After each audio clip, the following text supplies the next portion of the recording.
आपण पाहत आहात केएस न्यूज मराठी। माडगेळे मेंढीला राष्ट्रीय मान्यता, जत धनगर बांधवांच्या संघर्षाला मोठे यश। माननीय आमदार विक्रमसिंह सावंत यांच्या सातत्यपूर्ण पाठपुराव्याला यश। भारतीय कृषी संशोधन परिषदेच्या राष्ट्रीय पशु अनुवंशिक संसाधन ब्युरोकडून स्वतंत्र देशी जात म्हणून मान्यता।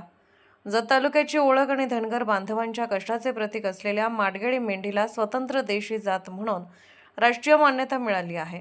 भारतीय कृषी संशोधन परिषदेच्या ICAR अंतर्गत असलेल्या राष्ट्रीय पशु अनुवंशिक संसाधन ब्युरो NBAGR यांच्या वतीने ही मान्यता देण्यात आली आहे। या निर्णयामुळे जत तालुक्यातील धनगर बांधवांच्या अनेक वर्षाच्या मागणीला आणि माडगेळे मेंढीच्या संवर्धनासाठी करण्यात आलेल्या प्रयत्नांना मोठे यश मिळाले आहे। माडगेळे मेंढीला राष्ट्रीय मान्यता मिळावी यासाठी माननीय आमदार विक्रमसिंह बाळासाहेब सावंत यांनी सातत्याने शासन दरबारी पाठपुरावा केला होता।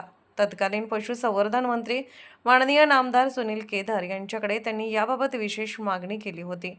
माडगेळे मेंढीचे वैशिष्ट्य, तिची प्रतिकूल हवामानात तग धरण्याची क्षमता, जत तालुक्यातील धनगर समाजाच्या पशुपालन व्यवसायातील तिचे महत्त्व आणि तिच्या संवर्धनाची गरज याबाबत शासन स्तरावर सातत्याने पाठपुरावा करण्यात आला। जत तालुका हा दुष्काळी आणि अवर्षणप्रवण भाग असून येथील अनेक शेतकरी व धनगर बांधवांसाठी मेंढीपालन हा उत्पन्नाचा महत्त्वाचा आधार आहे। जत तालुक्यातील माडगेळ परिसरासह कुणेकोणूर, गुड्डापूर, भसपेठ, आबाचीवाडी, कुलाळवाडी, सिद्धनाथ आदी भागात माडगेळे मेंढी मोठ्या प्रमाणावर पाळली जाते। कमी पाण्यात, चारा टंचाईच्या परिस्थितीत आणि उष्ण व कोरड्या हवामानातही ही मेंढी तग धरत असल्याने दुष्काळी भागातील पशुपालकांसाठी तिचे विशेष महत्त्व आहे। माडगेळे मेंढीला राष्ट्रीय मान्यता मिळाल्यामुळे या जातीचे संवर्धन, संगोपन आणि शास्त्रीय पद्धतीने विकास करण्यासाठी मोठी चालना मिळणार आहे।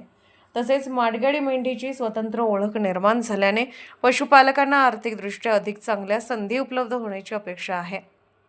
तरुण पिढीला मेंढी पालनाकडे आकर्षित करण्यास आणि पारंपरिक पशुपालन व्यवसायाला आधुनिक बाजारपेठेशी जोडण्यासही या मान्यतेचा फायदा होणार आहे।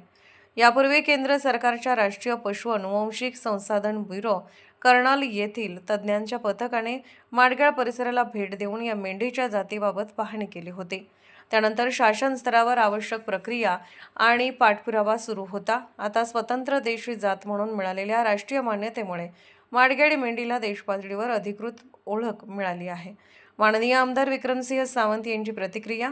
माडगेळे मेंढीला राष्ट्रीय मान्यता मिळणे ही केवळ माझ्या मागणीची पूर्तता नसून जत तालुक्यातील हजारो धनगर बांधवांच्या कष्टाला मिळालेली मानाची पावती आहे। माडगेळे मेंढी ही जतच्या दुष्काळी मातीत, प्रतिकूल परिस्थितीत धनगर बांधवांनी जपलेली आपली अमूल्य पशुधन संपदा आहे। या मान्यतेमुळे माडगेळे मेंढीची देशपातळीवर स्वतंत्र ओळख निर्माण झाली असून तिच्या संवर्धनाला आणि पशुपालकांच्या आर्थिक प्रगतीला मोठी चालना मिळेल। या मागणीसाठी मी सातत्याने शासन दरबारी पाठपुरावा केला। तसेच महाराष्ट्राच्या विधानसभेतही याबाबत आवाज उठवला। आज त्याला यश आले याचा मनापासून आनंद आहे। या संपूर्ण प्रक्रियेत तत्कालीन पशुसंवर्धन मंत्री माननीय नामदार सुनील केदार यांनी अत्यंत सकारात्मक भूमिका घेतली आणि माडगेळे मेंढीला राष्ट्रीय मान्यता मिळावी यासाठी प्रचंड प्रयत्न केले। त्यांनी केंद्र व राज्य शासनाच्या संबंधित यंत्रणांकडे सातत्याने पाठपुरावा करून या विषयाला गती दिली, त्याबद्दल मी त्यांचे मनपूर्वक आभार मानतो। तसेच भारतीय कृषी संशोधन परिषद, राष्ट्रीय पशु अनुवंशिक संसाधन ब्युरो आणि या प्रक्रियेत योगदान देणाऱ्या सर्व अधिकारी, तज्ज्ञ व पशुसंवर्धन विभागाचेही मनपूर्वक अभिनंदन व आभार। माडगेळे मेंढीला मिळालेली ही राष्ट्रीय मान्यता जत तालुक्याच्या पशुधन परंपरेचा गौरव असून धनगर बांधवांसाठी अभिमानाचा आणि आनंदाचा क्षण आहे। आता माडगेळे मेंढीच्या संवर्धनासाठी शासनाने विशेष योजना राबवून पशुपालकांना आर्थिक व तांत्रिक मदत उपलब्ध करून द्यावी अशी अपेक्षा माननीय आमदार विक्रमसिंह सावंत यांनी व्यक्त केली। केएस न्यूज मराठी चॅनलला लाईक करा, शेअर करा आणि सबस्क्राईब करा।